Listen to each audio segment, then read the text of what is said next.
For nearly 20 years through resistance, Krista and Mohamed talk revolution through the spiritual lens of their Egyptian and indigenous perspectives. Hello, everyone, and welcome to Anti-Case Taro. I am here today with Mohamed Abdu, and the two of us are going to talk about several different topics that we're both interested in and have talked about over the years. As the intro for this said, this is going to be two friends of nearly 20 years in struggle having talks on politics. Mohamed has been on here before to be interviewed about his book, Islam and Anarchism. And we are just doing this as questions we created. And Mohamed. Bismillah ar-Rahman ar-Rahim, in the name of God, the most gracious and most merciful. Assalamu alaikum wa rahmatullahi wa barakatuh. Peace and glad tidings be upon you, Krista, our loved ones, and whoever, inshallah, might be listening at present and in the near future. As you know, I usually start anything that I say with Moses' prayer in the Quran when he was about to meet Pharaoh, accompanied by his brother Aaron. اللهم اشرح لي صدري ويسر لي أمري واحلل عقدة من لساني يفقهوا قولي. اللهم اشرح لي صدري, O Creator, open thy breast, ويسر لي أمري, and make my and our affairs easy. And undo the knot on my tongue, such that what it is that I have to share with you, what we have to share amongst one another, reaches folks' hearts, minds, and spirits. Talk more about 1492 and why it's important to the framing of the analysis, including from a gender queer perspective in combating homonationalism and pinkwashing. Thank you very much for that fundamental question. We keep on talking about the relevance of a 1492 analysis. And this becomes very critical because as much as there have been endless reels discussing the resonances between indigenous and Palestinian struggles, often what is taken up is the Trail of Tears, the 1800s, 30s to 60s, and 60,000 of our indigenous siblings being displaced, genocided, and ethnic cleansing, and the Palestinian Negma, but that does not go far enough. The 1492 analysis, let me start off by saying, becomes very critical and does not erase other papalic legacies that exist that antecede 1492. What I mean by that specifically is Pope Nicholas V's Dom Diversitas that was in 1452, as well as Romanus Pontificus in 1454. Obviously, they antecede 1492. And these are part of the Catholic papalic legacies that justified colonialism in Africa. Right. Now, of course, we need to understand that slavery functioned differently within African societies, within Arab and Muslim societies. They existed in all kinds of societies, but transatlantic slavery was very different, and I'll get to that. Why 1492 becomes important in relationship to etiquettes, like I mentioned, is not to erase African history or African colonization that anteceded or preceded 1492, but rather this is when this project goes global. Now, what is this project? Two things happened in 1492.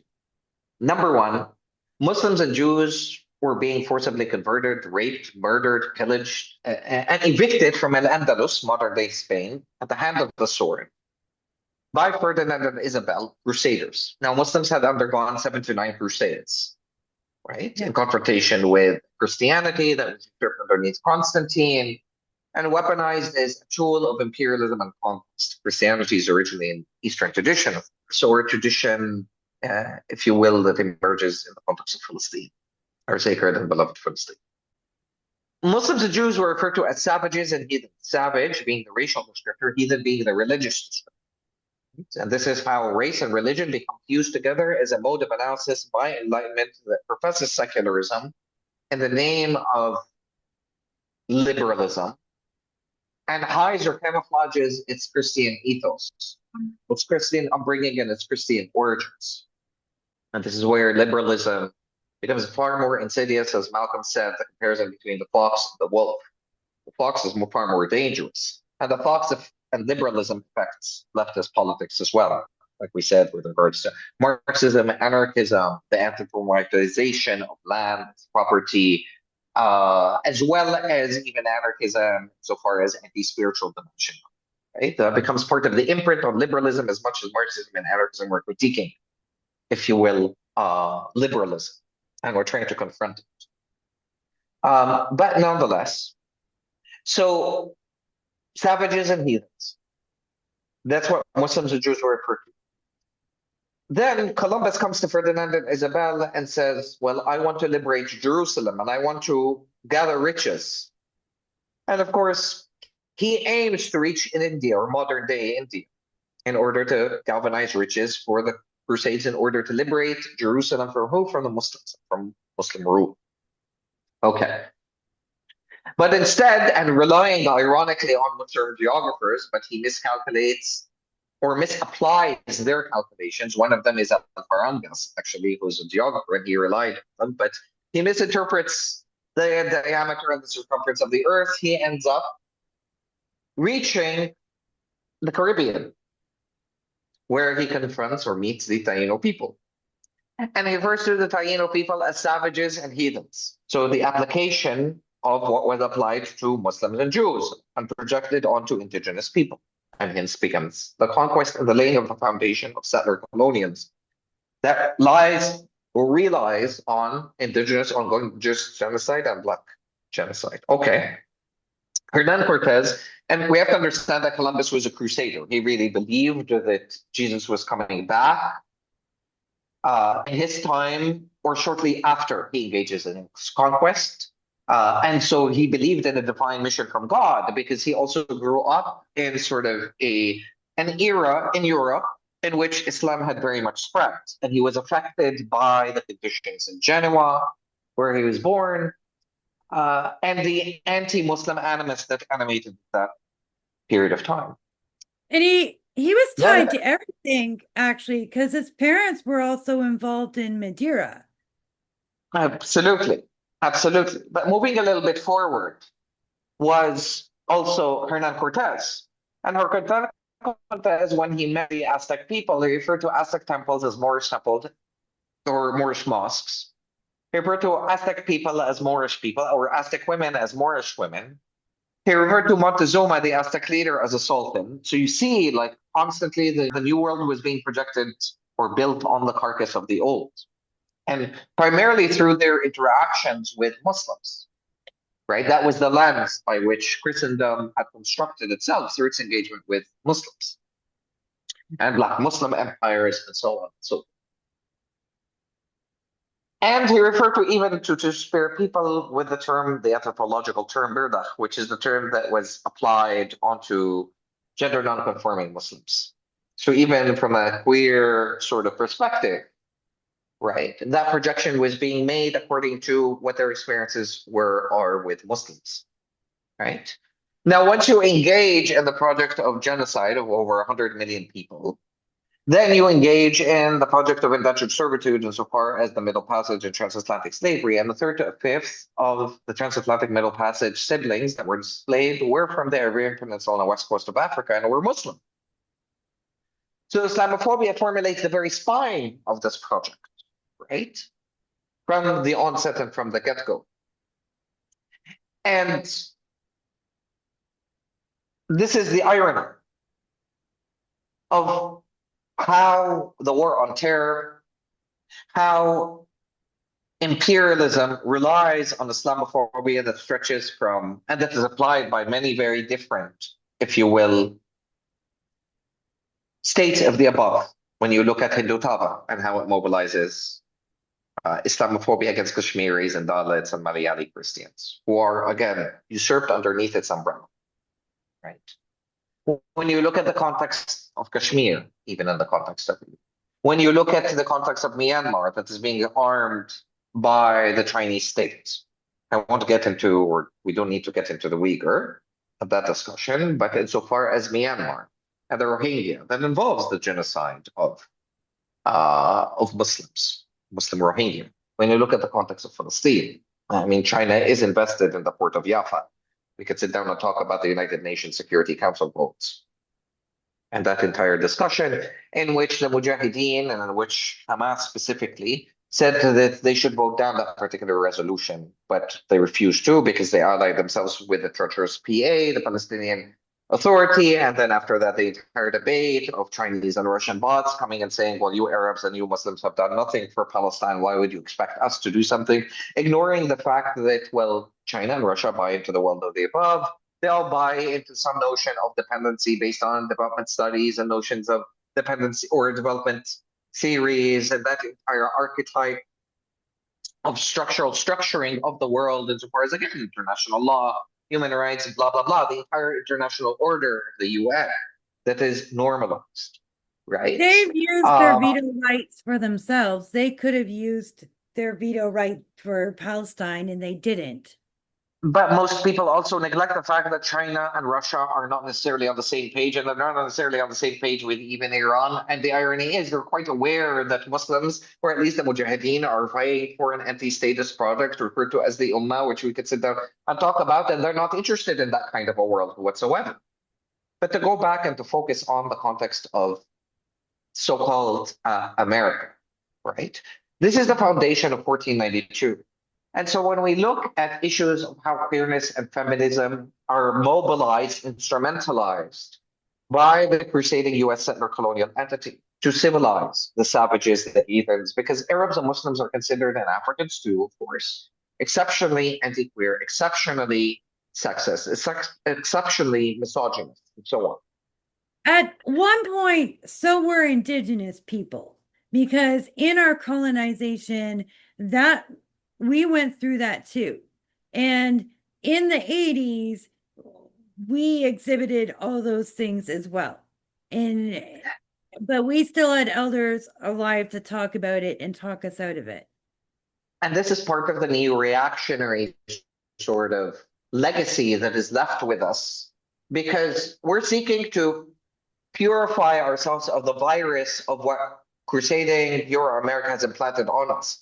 But as opposed to thinking through our two-spirit traditions, our gender non-conforming traditions, because there are tons of Muslim resources that exist on gender non-conforming Muslims.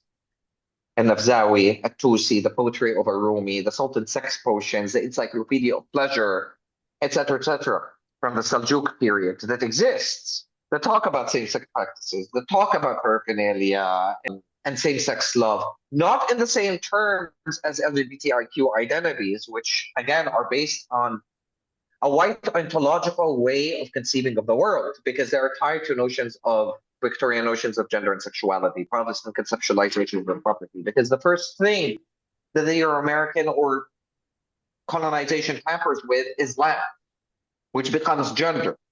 And our relationships are tied as human subjects, as human beings in relationship to land. What is the private? What is the public? What is the khususiyat in Islam? What is the umumiyat? And once you reconfigure that, when the native tries to overthrow the colonizer, and because they're engaging in anti-colonialism and not necessarily decolonization, to think through their original traditions and scriptures and cultures and spiritualities and so on and so forth, they end up mimicking and reproducing the imprint that whiteness and white liberal politics and secular politics and crusading logic has left upon them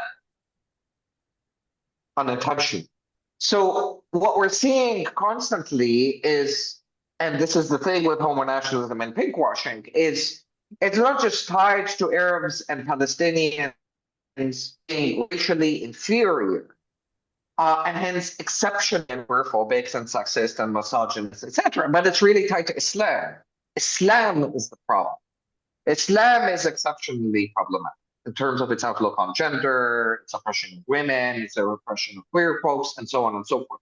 So part of it is a theological element, because this is a crusading war. The fallacy of secularism is precisely that. In God we trust on the dollar bill. Like I said, it's codified within law. And this is what doing away with the legacy of, or the dimension of religion does. Because people keep on secularizing the Palestinian struggle, where Mujahideen are not sitting down and quoting Marx, Lenin, and so on. Abu Ubaidah does not have, with a quote by Marx behind him. Rather, he has Quran and Quranic verses. And so that is the way they are operating from the inside out. This is why we go back to that discussion of Muslim anarchism or anarchist Muslim. Well, I'm going to start from the origin point of what Islam has to say about the question of power and the question of authority and the question of sovereignty. And then I'll see whether it's more compatible with Marxism or whether it's more compatible with anarchism as opposed to projecting on it. Well, the Prophet never established an Islamic state, etc.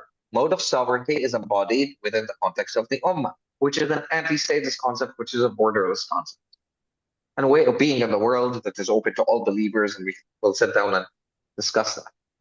But the irony of homonationalism and pinkwashing is that it relies on Islamophobia. So until people deal with the theological question, the religious question, within our movements, there will be no freeing Palestine, and there will be no freeing queer people. Because sitting down and look at Abu Ghraib, look at Guantanamo, look at how we are mass raped as Palestinians before the world, and plain view. And yet we are the ones that are accused of mass pillaging, mass rapes, mass beheadings of children, and so on and so forth. So it's cemented. But this is the facade that we're talking about imperialism that relies on ongoing settler colonialism. And nobody wants to deal with the fact that settler colonialism, crusading settler colonialism, is the engine and fuel. And this is the Christian nation, and MAGA are very clear with regards to that. Democrats not so clear, but nevertheless, they have their prayers in Congress when reciting the national anthem. Absolutely, right? So this is the irony that the very notion of the politics of citizenship in the context of the settler colony relies on pledging allegiance to the above, to Christian God of the above. Capitalism is a god. The nation state and its formation is a god, and it is a Christian concept. This is based on hierarchical notion transplanted by the church and the Catholic Church and the Protestant ethic, Bavarian ethic that animates, again, capitalism, right? That the poor did sins in the previous life or in their life, and therefore they deserve to be poor. And those who are wealthy are those who are righteous and those who are holy, right? That this is the primordial basis of evangelical in so many different ways. And this is the relationship of convenience between the Zionist entity and the crusading entity. For that reason, Christians want to see the return of Isa alayhi salam, the white, blonde-haired, blue-eyed Jesus. Zionists want to see the coming of the Messiah. They want to see Al-Aqsa destroyed. They want to see the third temple. This is the confluence of interests, right? So it's not Zionists are controlling sort of US settler colony. On the contrary, right? It's a relationship of convenience, of mutual interests that way. But it is, these are all modern states are based on theological concepts that are ultimately premised in and founded on Christianity, Christian doctrines. But this is the goddamn America that has, over 750 bases across 80 countries in the world. This is the America that has engaged in a bellicose legacy of CIA groups across 84 nations, the colonization of 84 nations out of 194 in its pocketed UN, right? This is the America with its legacy of Jim Crow. This is its America with the Vietnam War, with the Hiroshimas and Nagasaki's, the 1830s Indian Removal Acts, the 1923 Chinese Exclusion Acts, its Tuskegee trials that ran for at least 40 years between 1932 and 72, its 1942 Japanese internment camps. It uses race and religion as its ongoing animus. This is the NRA trigger-happy culture, whereby people are going in peaceful protests surrounded by slave catchers, modern police forces, right? This is the post-racial psychosis, one of a genocidal past, a homicidal present, and a suicidal future. It is an infectious parasite. That way, mass shootings in theaters and schools and places of worship, right? This is why Osama bin Laden was labeled as Geronimo. This is why the Green Zone in Iraq, etc., was labeled as Indian territory, the mimicry that is ongoing, right? So this is what we're talking about here, right? That legacy of raping and pillaging, of when I rape Muslims in Abu Ghraib and in Guantanamo, I make them more queerphobic. I make them more homophobic by the violence that I enact. Because in my work, I constantly found that, particularly with gay men, the subscription to top or bottom, which are based on heteronormative understandings and conceptualizations of gender and sexuality, right? That I want to be a top, or that I am a top because I want to reenact the element of penetration as a masculine act. Whereas the bottom act gets codified as feminine. So a lot of, for instance, queer Egyptians, when they would come up to their parents would ask them, are you top or are you bottom? Because if you're top, it's okay. Well, maybe you just don't have a girlfriend. Maybe you'll grow out of it. Maybe it's etc. But at least you're not quote unquote debasing yourself to the role of being women. Well, the irony is in Islam that we have created, as the Quran says, from a single spirit, split. And that creates split into two, Adam and Hawa. But masculinities and femininities are a matter of gender. Or sorry, are circular continuum. We all possess elements of masculinities and femininities with us, right? So colonialism plays on the disfiguration of what is masculine and feminine.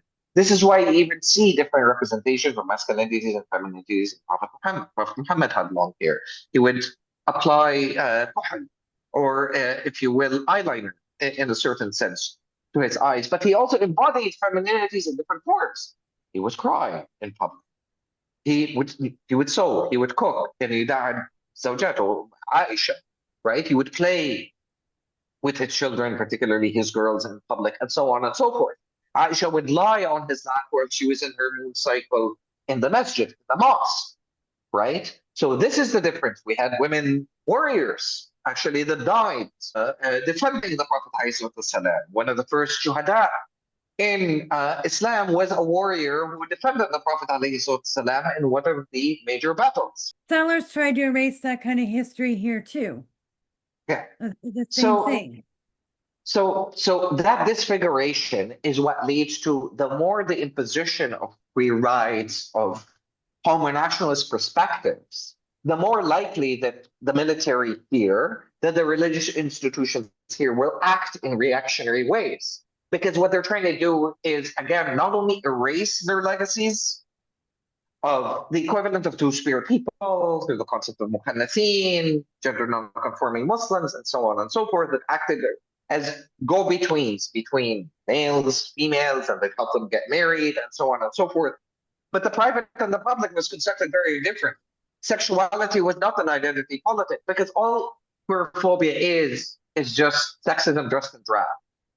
This is why I brought up the issue of gender, right? Mm-hmm. And the element of every single time trans issues would come up, it's just like, well, you want to engage in gender reassignment surgeries. In case studies that I work through here, because XYZ wants to debase themselves to the role of being women.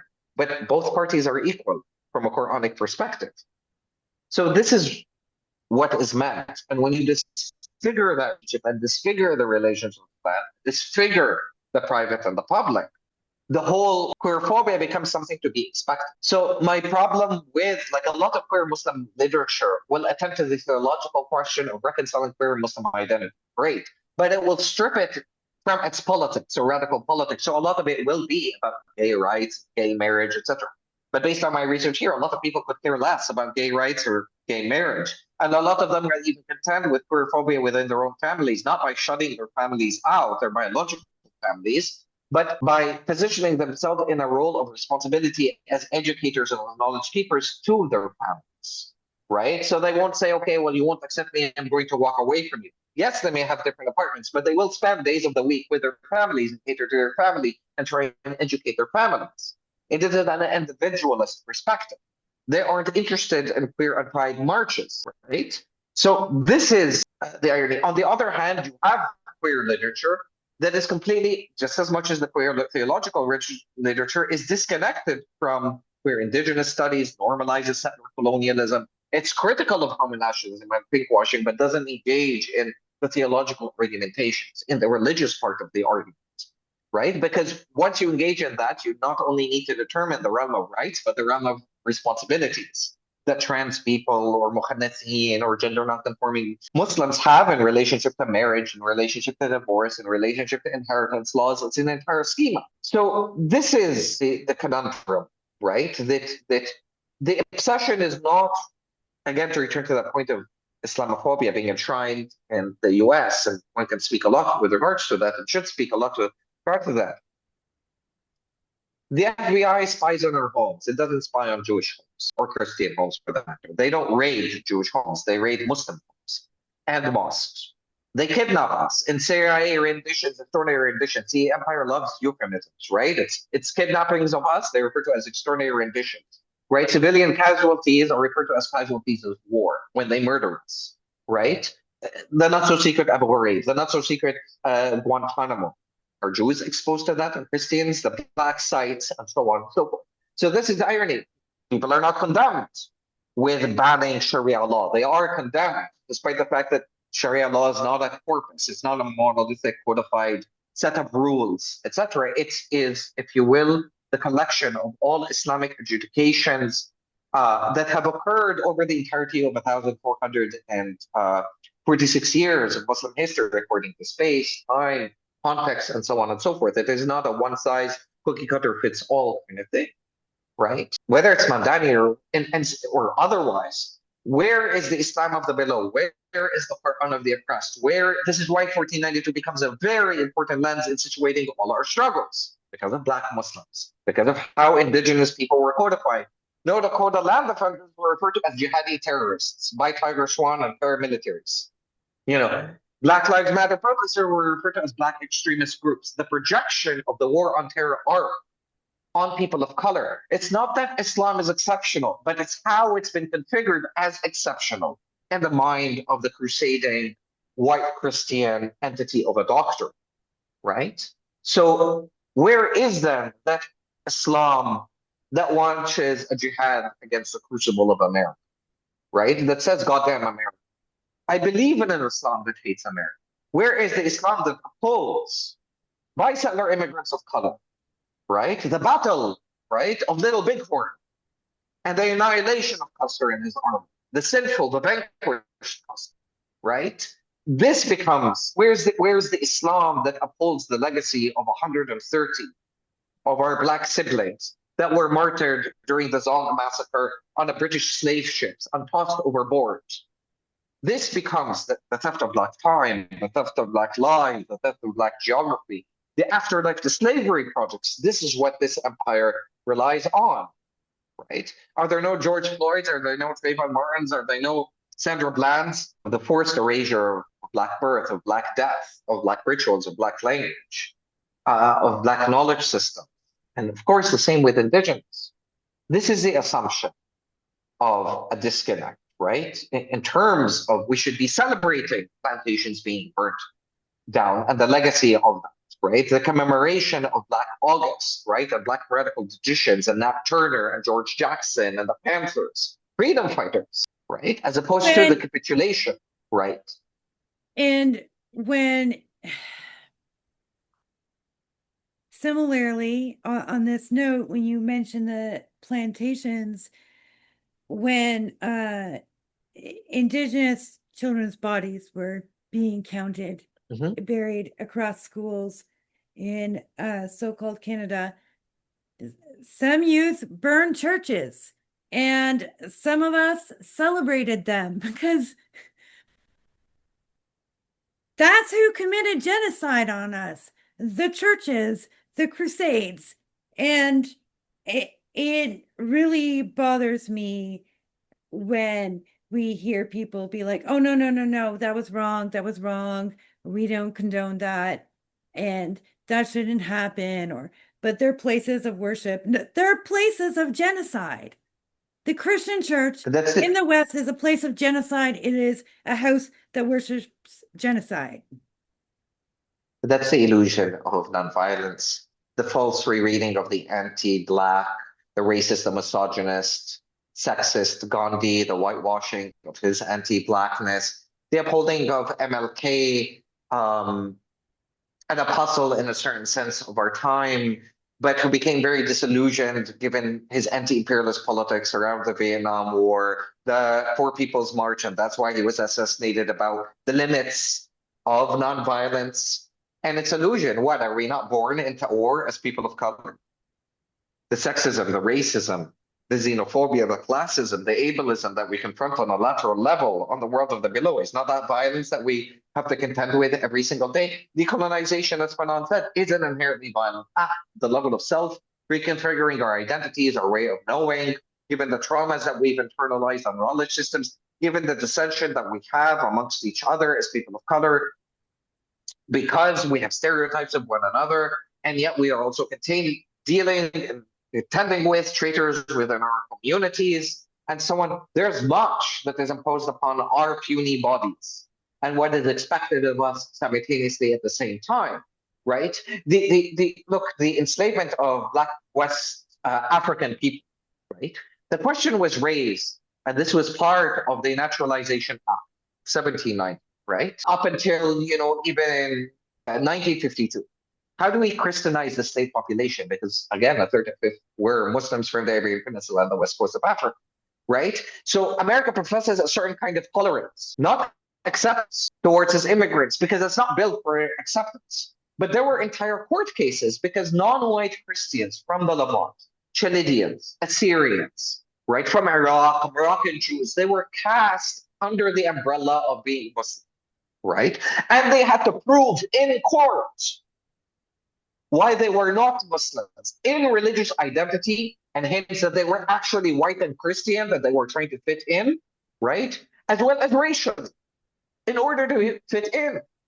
So even in 1915, right, we have a case called the Dow versus the United States, right, that ruled that Syrian Christians are white by law. This is the scourge that is called America, right, that Islam and Muslims want to supposedly fit in, right? But this is part of at whose expense? And then Muslims, settlers, scholars, and otherwise will produce documentaries about how Islam is a part of America and part of American fabric. Oh, look, Thomas Jefferson owned a copy of the Quran. But Thomas Jefferson, again, was a slaver, was a eugenicist. Black children, some of whom were Muslims, that helped build his mansion. What is to be said with regards to all that? Just because he owned a copy of the Quran, his freedom of religion, ideals, he relied on Tocqueville, he relied on Hobbes, he relied on Locke, all were white supremacists and a product of the liberal Enlightenment project, who named Islam as a threat to American democracy. This is Tocqueville, right? They orientally refer to Muslims as Mohamedeans and MOHAMEDS and on all these monikers. And this is your claim to Islam of the American fabric, but this is the degree of indignity that we have because we cannot reject America. We have to squabble at its feet at any cost, at the expense of whom? Muslims need to be proud of their hate for America. I refuse any kind of co-optation. Where's the spirit of Ashura? Ashura is the commemoration of the grandson of the Prophet, peace be upon him, facing Yazid ibn Muawiyah, a taghut, a despot. And we commemorate Ashura because he stood firm with 80, 90 of his warriors amongst an entire army of usurpers. Their bones were pulverized in that fight, but I would rather believe in the Islam of Ashura than in the Islam of Yazid, a despot, which is basically what America is. Muslims should be loving Islam more than this barbarous death colony, a plague that this entity is upon the earth, as opposed to allowing it to co-opt our religion. Muslims need to be a threat for the name and in the name of their ummah. They need to wage war against this entity. This is why, again, I repeat, the general said we have defeated the Zionist entity on October 7th, 2023. Now we stand against the might of the British and American military. War has already been waged upon us, as the Quran says, and so we have a right to war back. Not without a code and an ethic of honor, of course, because we do possess a moral and ethical code that way. And Islam is very stringent in that. Islam laid that foundation. Unlike the church that laid it much later and well, because it was not a part of the Christian doctrine. Islam laid, one shall not destroy places of worship or kill innocents or children or elderly or women, nor will they steal the resources of others. But at the end of the day, that does not mean we do have an ethical code of conduct. That does not mean that we should not wage war and fight back and engage in the smaller jihads. So this is what the abandonment of critical thinking does with regards to all sorts of different issues, sadly. And, I would say it now. I would say it if I met somebody on the street, that somebody's day may be tomorrow, and I may live tomorrow, and my day may be today, and they will live tomorrow. And it is their responsibility and their duty, particularly if they are Muslims. And I say this particularly to people who are believers and are part of the ummah that includes indigenous and black. Because in Islam, the emphasis is on the context of, or context of mu'mineen, which is believers. And what is the believer? The one who does not corrupt in the earth, does not engage in waste or israf, the one who minds the rights of the orphans, the poor, the elderly, women and children, and so on and so forth. The one who rejects capitalism, the one who constructs alternative to it, who rejects authoritarianism. So to all, I would say, as part of this ummah, they need to become tissue, they need to become mass, muscle. They need to become its cells with no gap, no light between them. They need to become the ummah as individuals and as a collective, and to fight this entity. This is how the liberation of Palestine entered the light. This is why 1492 becomes unflinching in its analysis, and it's situating of all our struggles in relationship to one another. Otherwise, we engage in an oppression Olympics. Yes, slavery existed in pre-modern societies, but insofar as Muslim societies, one did not own the slave. There was no plantation economy. Slavery was not racialized. The majority of slaves were Circassian. Slaves could own property. They could get married. They could rise in ranks within society from janissary to generals. So there's a completely different schema. One did not own the slave. And Islam emphasized abolition within its doctrines, the freeing of the slave. It's just that Muslims reneged on the revolutionary potential of an original Islam. So I'm not out to whitewash 1,446 years of Muslim history. We did this to ourselves. We underestimated and we abdicated the role of ijtihad, critical reasoning, as a collective affair. And this is what led to the floodgates opening all over the world, because we failed as Muslims, and that falls on us. But we're not victims. We possess all our resources. What do Muslims lack? We have our lands. We're 2 billion. We have our resources. We have our Quran. We lack strength of will. We lack taqwa. We lack piety. We lack upholding the compass that is in our Mujahideen in Gaza. That is what we lack. But they shine beacon in our life forks that way. I'll leave it at that. That's why 1492 is important. Let's go on to why the resistance should be underground. Can you paint a picture? What should people in the core be doing? And we're going to go through a bunch of things. So let's start with what most people should be doing. Those who are currently mobilizing in the streets and feeling desperately like they aren't doing enough or they aren't doing the right thing and just feel they aren't ready for something more intense. What should these people be doing? Let's start there. Thank you. Well, let's look at our ancestors and let's look at our shining beacon of Mujahideen for answers to that. Wisdom comes from our elders and those who are present with us till now.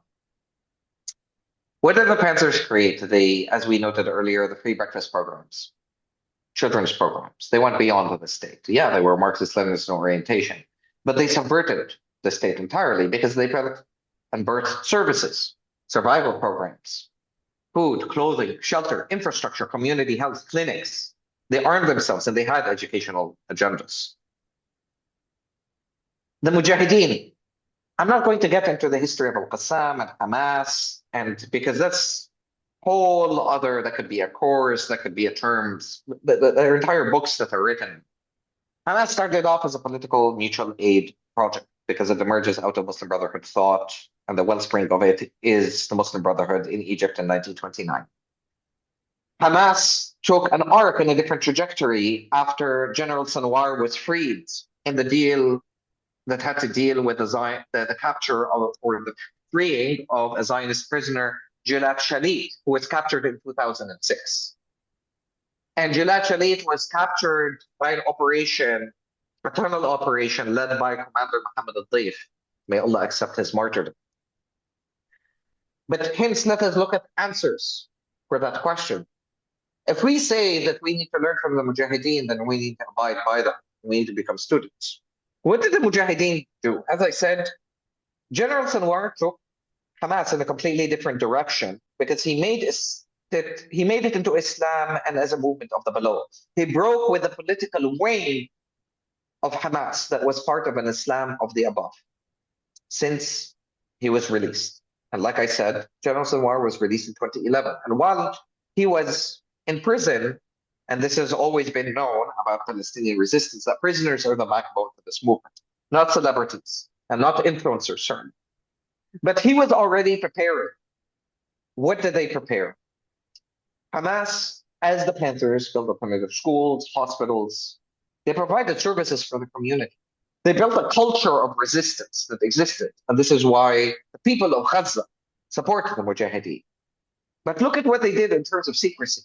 600 tunnels underneath the ground that were bored into the earth. They became a part of the earth. They are subterranean for Mujahideen. What did they do? They carved the earth with their own hands, not with bulldozer, caterpillar bulldozers, by using shovels and sticks and rudimentary equipment. This is the Gaza that's malnutrition starts, even before October 7th. Mm-hmm. But what did they further do? Well, in my own work, I discuss, for instance, how Al-Qassam established a paragliding company underneath the noses of the Zionist entity and the American entity. They built a shell company. Look at what Himma and Azima and Sumud, steadfastness is built on faith and ingenuity, and with minimal resources. They built a paragliding shell company. And what did they do? And I talk about this in one of the Substack pieces. They started to train the Mujahideen and to prepare them for the blessed Tufan al-Aqsa on October 7th, 2023, the mightiest day, alhamdulillah, that we know in contemporary history, or amongst the mightiest day, because it broke the spirit of the international order and mediocrity and any kind of half-baked solutions. And so far as the UN and international law and their schema upon which the white liberal order and white modernity has been structured upon. Gaza broke the mirror, took it that day, and smashed it into the floor. And now we'll need to confront the fragments of the mirror and the shards. But anyways, they built this paragliding company to the extent that other resistant factions like Palestinian Islamic Jihad did not know. And they started to see, they would close down the shore of Gaza one day a week. And they sold the company as, well, if you as Palestinians, as people of Gaza have not gotten a chance to leave Gaza, to fly, we're going to give you the opportunity to soar. And after they established and they have their trainers to train people and to allow the children of Gaza to fly, they started immediately to raise the price of training in the paragliding. And they did that simply because, well, they wanted to keep it exclusive to the Mujahideen to train. So they would close down Gaza's shoreline so that the Mujahideen would train. Then other Mujahideen from other factions started to notice. Why are you training? Because they would notice their friends or their other Mujahideen. What are you doing? What are you practicing? Why can't we train with you? And so those Mujahideen of Al-Qassam took it back to the general, Mohammed al-Daif, and they said, let them train with you. But the other factions did not know that October 7th was going to unfold. Imagine all this underneath the noses, right? But the Mujahideen and Al-Qassam, and particularly the general Sinwar, when he came after 2011, the first thing that he did is establish the Majd forces. What was the Majd forces? He outed all the traitors and he killed them, because that's what traitors are worthy of, because they're not only betraying Palestine, they're betraying Allah subhanahu wa ta'ala. To deal with the traitors. The Mujahideen, it was discovered even after the Al-Aqsa flood, the anti-Hamas protests that were happening. That the New York Times and that left-wingers were trying to contest and saying, well, this is just a small minority group, then this doesn't prove anything with regards to the fact that the majority of people in Gaza support the Mujahideen when it turns out that these anti-Hamas protests were organized by Hamas. And they were being used by Hamas in order to move Zionist prisoners from one place to another. Look at the genius. And so our Mujahideen, all they need to do is blow in the wind and divulge. This is the degree of their secrecy. Divulge things only when they are meant to be divulged, because not even the political leadership of Hamas knew that lies in Qatar, except Ismail Haniyeh, knew that Tufan al-Aqsa October 7th was going to happen. This is the degree of secrecy. The general only had a tight-knit global circle. He collapsed the political, like I said, wing of Hamas under his leadership into Al-Qassam. He even collapsed a lot of the different factions within Al-Qassam and centralized it more. And the reason is that he didn't want this to leak his preparation and his plan even more. When he would go and visit the Egyptian intelligence, when he met with the Qataris, when on October 7th, October 6th, 24 hours before Tufan al-Aqsa, he gathered all the factions of Hamas, all the major tribes, all the factions of Gaza, all the resistance movements, all the tribes. You know what he said to them? He said to them, we've been discussing with the Egyptians and the Qataris how we can expand the solar panels in Gaza, how we can get more Palestinian workers from Gaza into the occupied territories, into Al-Daffa, into Ramallah. We're trying to establish ways in which we can get more access to clean water and food, given the way that Gaza was starved. So he was selling all this Palestinian mobility development sort of projects to his own people, while he knew that less than 24 hours, the greatest operation, the mightiest operation in the history of the world was about to unfold. Look at the degree of deception, right? So this is what happens when this general was released in 2011 in this operation where 1,026 Palestinian prisoners were released in exchange for one Zionist prison. But the general, and one could say a lot about our blessed General Salwar, that, by the way, that his own release wasn't going to happen, and that prisoner exchange in which he was released wasn't going to happen because he was arguing with the Zionist entity and he had to pay the heaviest and costliest of prices because he was put in solitary confinement because the deal almost never went through because he was arguing for the release of a few prisoners from the Jerusalem, from Al-Quds. The Zionist entity said no. He's like, then the deal is off. If they are not released, then forget it. Because the mighty Tufan was the significance of Jerusalem holds a great deal for Muslims because it is the original compass or original direction in which Muslims prayed. Because of how the Zionists and the Crusaders are threatening and building tunnels underneath the Al-Aqsa Mosque, because they have received repetitive warnings, even from the general. In 2021, the general was giving speeches in which he warned of a mighty Tufan that was coming. And yet the Zionist entity and the American entity did not pay attention. I'm saying this and I'm going to say a little bit more if you'll allow me, because the miracles of that day are incredible. Go ahead. For that day to happen, right? Hamas and Al-Qassam had to give the impression to the Zionist entity that it wasn't interested in war. And this is why it didn't partake in the skirmish war that happened between the Palestinian Islamic Jihad and the Zionist entity in 2021. Because it was studying even more the Zionist entity and it wanted to give the impression to the Zionist entity that it wasn't interested in war. There was a lot of deception there. On the day of Tufan al-Aqsa, so one of the miracles is on the day of the launch of the blessed Tufan al-Aqsa. Prior to that, Al-Qassam had discovered a web of traitors who passed on false information that Al-Qassam fed to them, to the Zionist entity. But whether Al-Qassam was prepared for war, they gave them the impression that they weren't. They fed them false information, logistical information, military armament information as part of their project of deception. But on the day of Tufan al-Aqsa, they killed those traitors all in one go as a strategy of war to prevent any kind of counterinsurgency. Look at the degree of planning. The day of, if we take October 7th, we have to understand what our blessed Mujahideen were confronting. We're talking about a separation war, an apartheid war, a siege wall, sorry, an apartheid wall that was 8 to 10 meters above ground and 8 to 10 meters underneath the ground. And 20 to 30 meters from that siege wall, right, you had a slakshawkiya, barbed wire that ran across. Okay. So they had to deal with the wall's construction from width to length to height, the advanced deployment of surveillance mechanisms on the wall, beyond the wall, on the Zionist entity side, and on the wall side, looking at Gaza.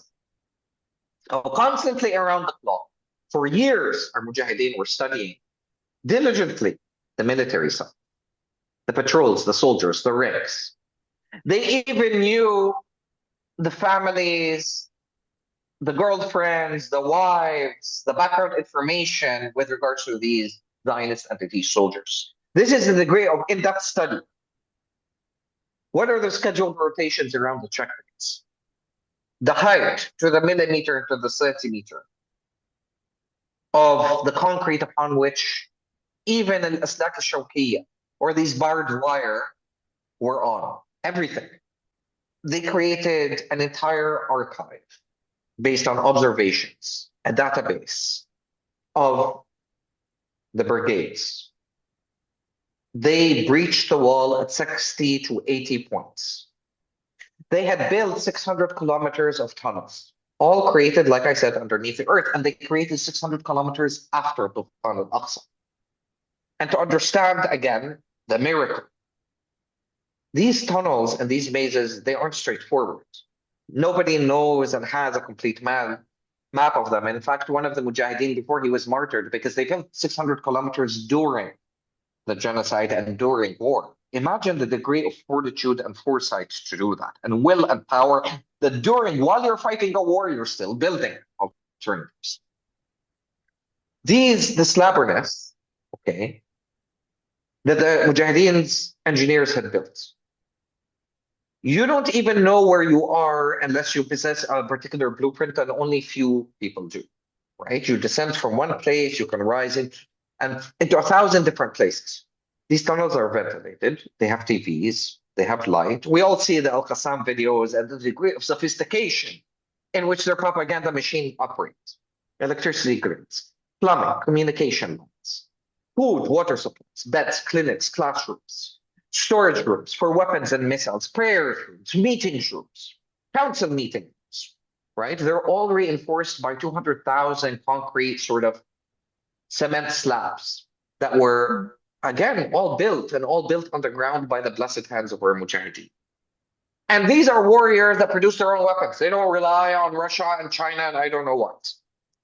From the Yasin RPG to the Al-Ghul sniper, the mastermind of which is Adnan Al-Ghul. Right. Absolutely everything, down to the bullets.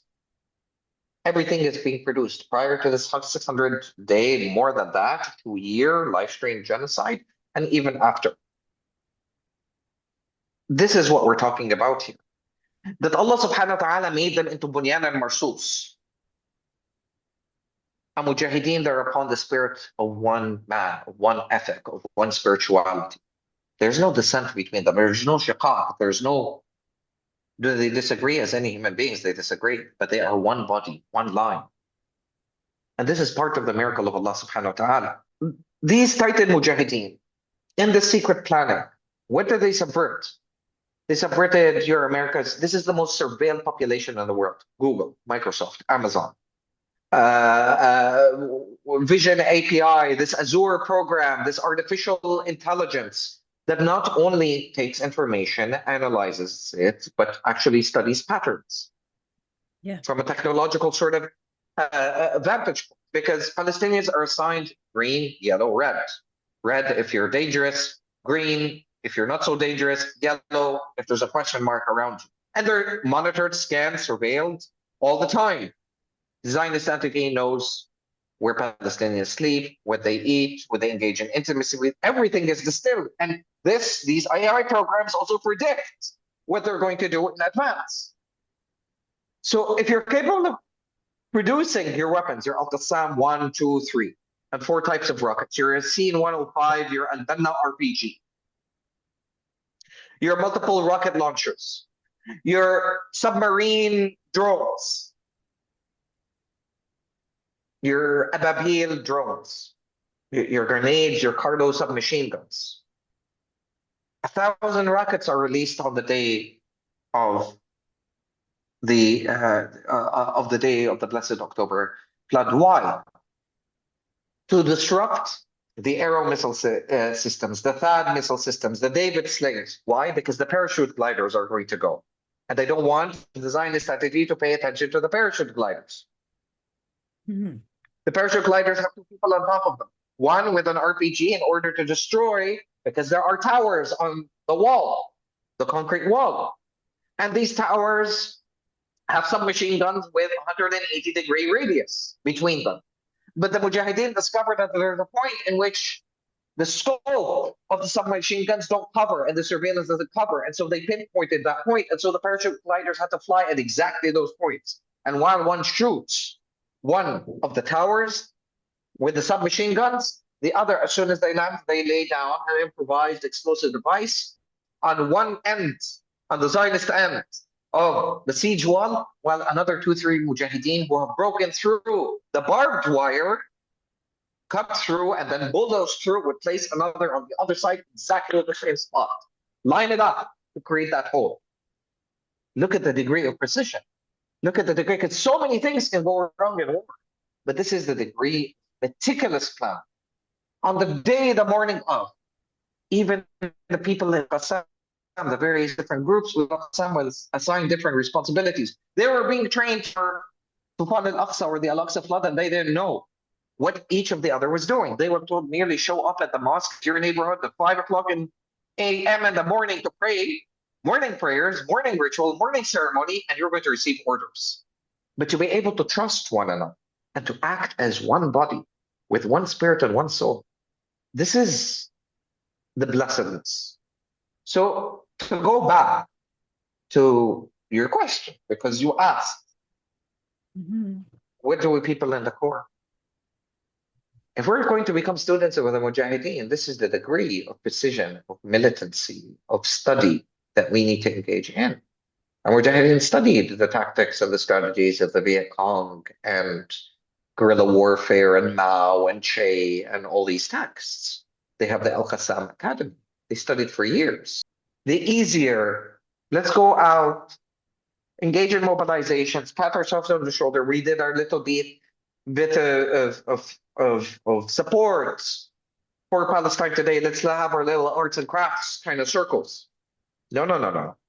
This is about taking over buildings. This is about establishing land-based projects, as the Panthers had established, and this is Zapatistas. This is hard work. This is trust work. This is establishing ourselves as selves.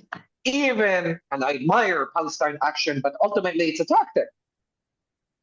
And to be able to build the support system for our valiant youth carry out Palestine action becomes very vital. Nobody supports our youth. Nobody supports the actions of prisoners on behalf of Palestine action. So what are we talking about here? Where is the building? Where's the law? Where's the knowledge cultivation? Because again, so many people even say, well, we support the resistance, and we'll talk about this, I know. They don't identify that the resistance is not all on one page, and they don't actually study the resistance, let alone our Mujahideen al-Ghazal. So this is the irony. This is what a mustad'afin and oppressed class has managed to actually do based on studying. They are able to produce everything. They are able to stand on our own feet. What do we have to self-sustain ourselves? What do we have? This is Gaza. And to put the things into, this is 365 square kilometers, 41 kilometers in length, and 5 to 15 kilometers in width. Malnourished, deprived, under siege, air, land, sea. Unemployment rate of 40%, relies 80% on humanitarian aid. 100,000 bombs, tons of bombs. Sorry. The equivalent of 6 Hiroshimas.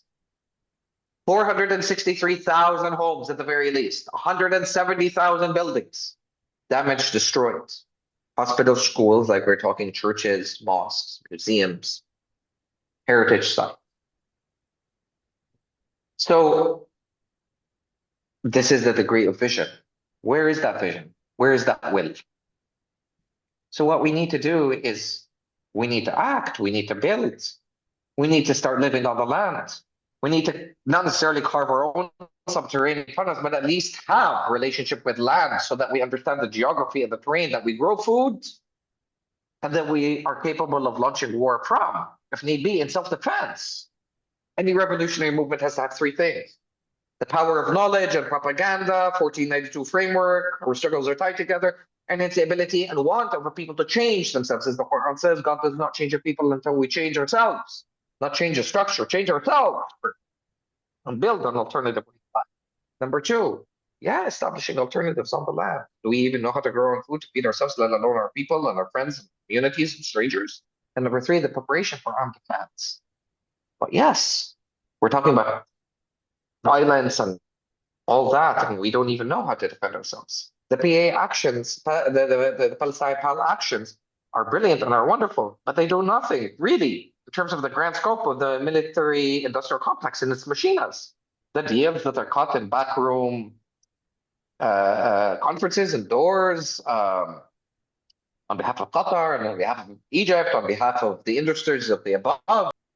So there isn't something to sustain these actions, not in constancy, not in rhythm. There isn't something that is built. There is no support for the prisoners.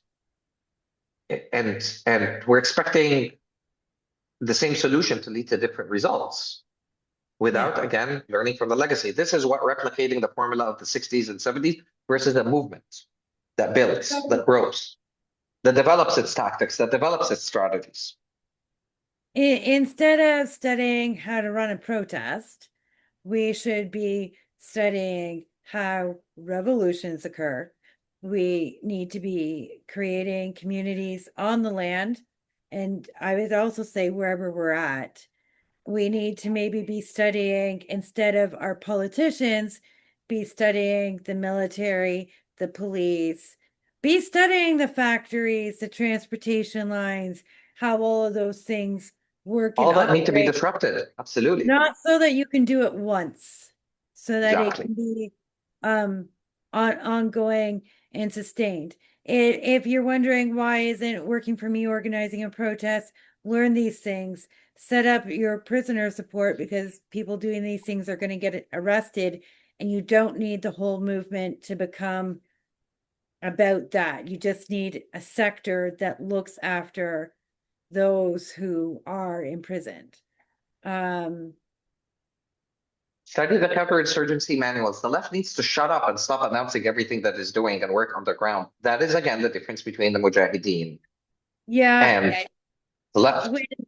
When we tried to take over Algonquin Park, we spent like a year organizing, and we managed to keep all of it quiet, and we used the fact that it was all the G20 stuff going on in Toronto was going to be when we went in. But you know what Right. you mentioned that we didn't do? We knew we had a traitor, but the traitor was a cousin of one of the leaders. Hmm. And that family tie got in the way, and they did betray us as we were going in. After everything was set up and we were finally going in. That's the lesson we didn't learn.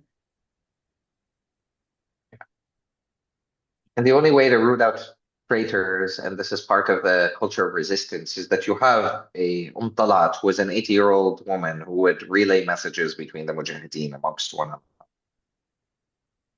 The Mujahideen look to a freedom fighter, to a Mujahid. They are like a fish, and the people, their people, are like the sea. And the fish need the sea, and the sea needs this fish. So to blend and to become one with the people, to get to know each other, that becomes fundamental in being able to avoid COINTELPRO and undermining the potential of it happening and organizing ourselves in these centralized cell 3, 4, maybe 5, the smaller the better. And maintaining anonymity, coordinating with one another, sharing a particular set of experiences insofar as tactics and strategically, from understanding what are we fighting against and what are we fighting for. This is what becomes key. So what happens when a warrior does have a family member who's everyone knows is likely going to be a traitor? That is no different that as has been dealt with insofar as the Yasser Abu Shabab, who was assassinated this past week. God bless the Mujahideen. I'm sure the Mujahideen had organized towards that. This is not about blood ties. This is not about family. This is about principles. We do not share an identity, and therefore that becomes a premise upon which our solidarity and our love and our affection and our sacrifice for one another is constructed upon. Mahmoud Abbas is a traitor. Those in the Knesset are traitors, and there are people in Gaza that are traitors, and they are dealt with accordingly. We are in the midst of a war, and our people deserve to thrive, not just survive. And we cannot be playing this game whereby we allow somebody a pass simply because they are relatives of somebody. They are excluded entirely, or they are dealt with as traitors with unflinching resolve. Our loyalty is either to Creator and creation and the principles for which they stand for. Our loyalty is to people. And if our loyalty is to people and our tribes and our families and our bloods and our children, then in my humble opinion, we're denying the sovereignty of what Creator and creation stood for and stand for, because they stand for higher principles that are far more important than our own children.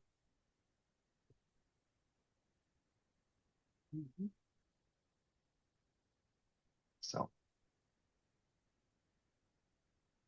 Thank you for that.